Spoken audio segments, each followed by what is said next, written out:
अगर आप भी चाहते हैं कि एसएस फिल्म्स मोतिहारी के ऑडियो वीडियो सबसे पहले आप तक पहुंचे, तो इस चैनल को सब्सक्राइब करें और साथ ही बेल आइकन को दबाना ना भूलें।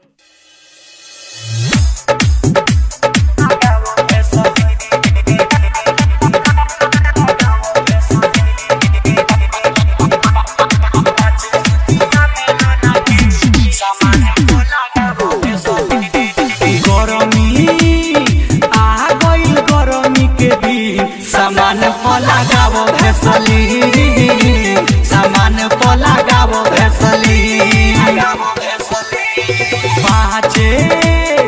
पाँचे रुपया में लना की सामान लगावो भैसली, सामान लगावो भैसली। गरमी आ गइल गरमी के दिन सामान लगावो भैसली, सामान लगावो भैसली।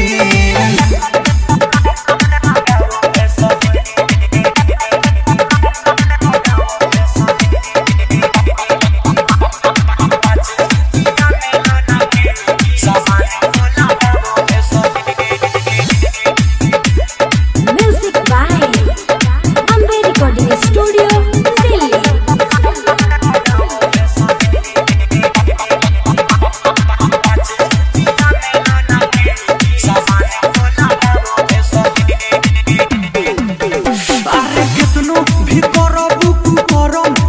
रही नरम ना फाटी कबो ओठे रानी, कही ले बात हम जाइज ना बढ़ी तोहर साइज, हमेशा रही गोटे रानी।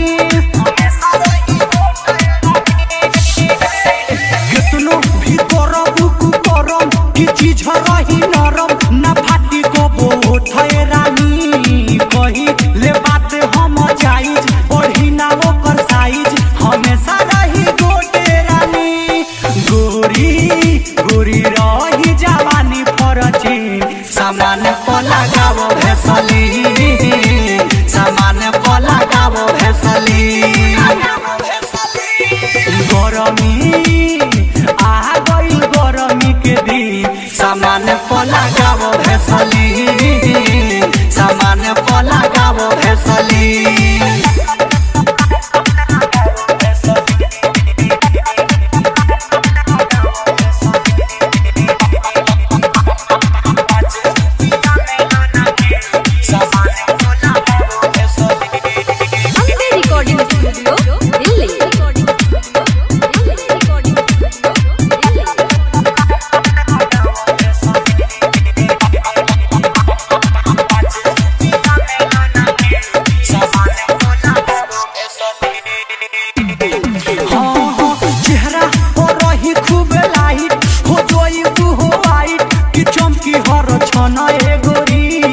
कहे ले पिया परदेसी ना ताओ बबोलेसी हो जही बुच्ची कने गोरी, चेहरा पर रही खूब लाई हो जोई हो आई कि चमकी हर छन ए गोरी, कहे लखिंदर परदेसी ना ताओ बबोलेसी हो जही बुच्ची कने गोरी। उड़ी निर्मल जोगेश के तनी सामान लगावो भैसली, सामान लगावो भैसली। गरमी आ गइल गरमी के दिन सामान लगावो भैसली, सामान लगावो भैसली। Ambe recording studio Delhi.